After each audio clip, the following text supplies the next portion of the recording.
જાગુસ kitchen જર્નીમાં આપ સૌનું સ્વાગત છે. ફ્રેન્ડ્સ, આજે આપણે બનાવશું એકદમ હેલ્ધી અને પોષક તત્વોથી ભરપૂર એવા મગની દાળના ચીલા. આ મગની દાળ આપણે ફોતરા સહિતની જ દાળ લઈએ છીએ, જેથી તે ખૂબ જ હેલ્ધી છે.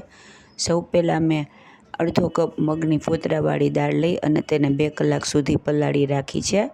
હવે ત્યારબાદ તેને આપણે એક મિક્સર જારમાં લઈ લેશું.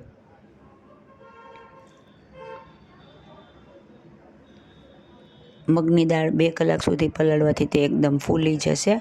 હવે ત્યારબાદ તેમાં એક મીડિયમ સાઇઝની સમારેલી ડુંગળી, એક લીલું મરચું અને એક ટુકડો આદુનો લઈ અને તેને એડ કરી દેશું. અને ત્યારબાદ આપણે તેને મિક્સર જારમાં ચલાવી અને સ્મૂથ બેટર બનાવી લેશું. જો આપણને બેટરની આવી કન્સિસ્ટન્સી જોશે, ત્યારબાદ આપણે તેને એક બાઉલમાં ટ્રાન્સફર કરી લેશું. એકદમ સ્મૂથ સાવ બેટર કરી નાખવાનું નથી. ત્યારબાદ આપણે તેમાં મસાલા કરીશું. અડધી ચમચી લાલ મરચું પાવડર, પિંચ જેટલી હળદર, અડધી ચમચી ધાણા જીરું પાવડર, અડધી ચમચી પિંચ જેટલી હિંગ, અડધી ચમચી ગરમ મસાલો. ગરમ મસાલો તમે કોઈ પણ ફ્લેવરનો લઈ શકો છો. મેં અત્યારે છોલેનો મસાલો લીધેલો છે. આપણે તેને બરાબર મિક્સ કરી દેશું. હવે તેમાં આપણે સ્વાદ મુજબ મીઠું એડ કરીશું. તેને પણ બરાબર મિક્સ કરી લેશું. આપણું બેટર રેડી છે. હવે આપણે એક તવો લઈ અને તેને ગરમ કરવા મૂકીશું. ત્યારબાદ તેને ઓઇલથી ગ્રીસ કરી લેશું. ગેસની ફ્લેમ આપણે મીડિયમ રાખવાની છે. ત્યારબાદ આપણે તેમાં રેડી કરેલા બેટરને પોર કરીશું અને એને સરસ રીતે ફેલાવી દેશું. ફ્રેન્ડ્સ, આ ચીલા અથવા મગની દાળનો નવો નાસ્તો એટલો સરસ અને એટલો ટેસ્ટી લાગે છે ને કે હું તમને શું કહું. તમે એકવાર ચોક્કસથી ટ્રાય કરજો. આને તમે ચા, કોફી, ગ્રીન ચટણી, દહીં કોઈ પણ સાથે ખાઈ શકો છો અને ગમે ત્યારે ખાઈ શકો છો. સાંજે સ્નેક્સમાં કે રાત્રે ભોજનમાં પણ લઈ શકો છો અને સવારે નાસ્તામાં પણ લઈ શકો છો.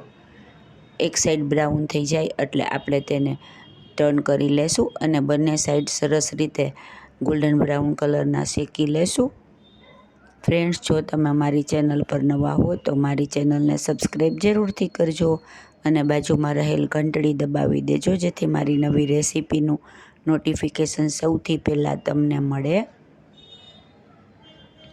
ફ્રેન્ડ્સ, તમે આમાં મિક્સ દાળ પલાળી અને તેના પણ ચીલા બનાવી શકો છો. તે પણ ખૂબ જ સરસ લાગે છે. આની અંદર આની સાથે તમે ચણાની દાળ અથવા બીજી કોઈ પણ દાળ લઈ શકો છો.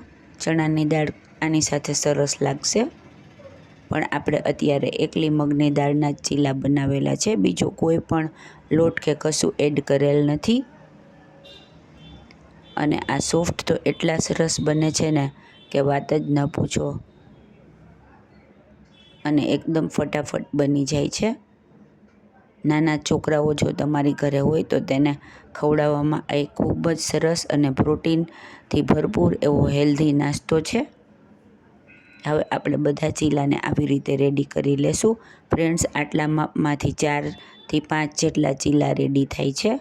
હવે આપણે તેને એક સર્વિંગ પ્લેટમાં લઈ લેશું. જુઓ, આપણા એકદમ સરસ અને એકદમ ટેસ્ટી અને પ્રોટીનથી ભરપૂર એવા ચીલા રેડી છે. મેં તેને દહીં સાથે સર્વ કર્યા છે ને એકદમ જોરદાર લુકમાં, એકદમ જોરદાર. જુઓ કેવી સરસ જાળી પડી છે, એકદમ સોફ્ટ બન્યા છે. ફ્રેન્ડ્સ, તમે પણ ચોક્કસથી ટ્રાય કરજો. એકદમ હેલ્ધી અને એકદમ ટેસ્ટી. આપણે આમે ચણાના લોટના અને તો ચીલા બનાવતા જ હોઈએ, પણ આ મગની દાળના ચીલા એકદમ ટેસ્ટી અને એકદમ મજેદાર અને ખાવામાં એકદમ ફરસા બને છે, જેથી ખૂબ જ સરસ લાગે છે.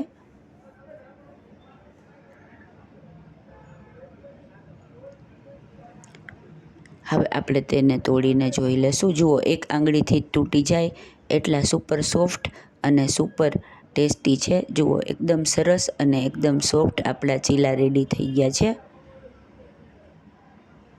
છે ને એકદમ જોરદાર, ખાવામાં પણ એટલા જ જોરદાર છે. ફ્રેન્ડ્સ, જો તમને મારી રેસીપી પસંદ આવી હોય તો તેને લાઈક, શેર અને સબસ્ક્રાઈબ જરૂરથી કરજો. ધન્યવાદ.